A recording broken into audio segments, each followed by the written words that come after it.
Yes, I believe in God, But I believe that God is within the individual. I do not believe that God is apart from man. I do not believe that God is a big man in the sky. I believe that God is the big man within me and you and you. God is the big man within everyone, not a big man in the sky. I am God appearing as me. And this is true of everyone. I teach this to everyone. You are God appearing as you. And in the one God, I don't even have a beard. in the one God, every man is God of his own experience. I'm not anybody else's God, and nobody else is your God.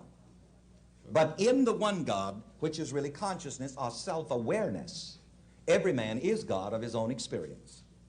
But you see, this is another thing. People do not like to accept self-responsibility. People like to have a convenient devil that they can blame when they are lazy and don't do what they could do for themselves. People like to have a devil that they can blame when they don't live up to the best that they could live up to, and when they do things that they shouldn't do, so that they can say, as Flip Wilson says, the devil made me do it. And it is said also that the devil was seen sitting outside of the church crying his heart out one day, down on the curbstone, and just weeping and wailing. And so finally somebody went out and said, devil, why are you crying like that? He said, those people in that church, he said, everything that goes wrong, they put it on me. And it only goes to show you that human nature says that, well, I got to have a scapegoat. But in this philosophy, there is no scapegoat. It's you. I don't think hell exists. I happen to believe in life after death, but I don't think it's got a thing to do with reward and punishment. Religion is always in the control business. And that's something people don't really understand. It's in the guilt-producing control business.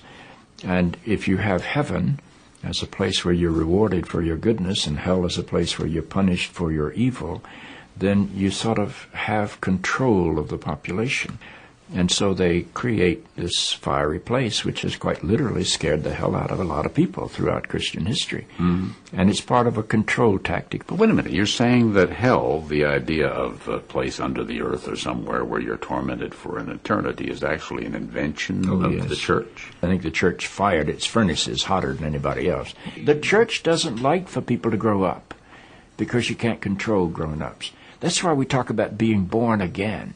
When you're born again, you're still a child. The people don't need to be born again. They need to grow up. They need to accept their responsibility for themselves and the world. The idea that the truth of God can be bound in any human system, by any human creed, by any human book, is almost beyond imagination for me.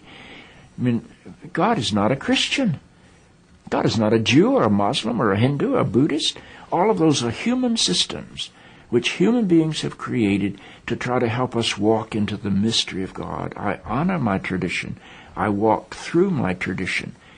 But I don't believe my tradition defines God. I think it only points me to God. Life is a startling and wondrous experience.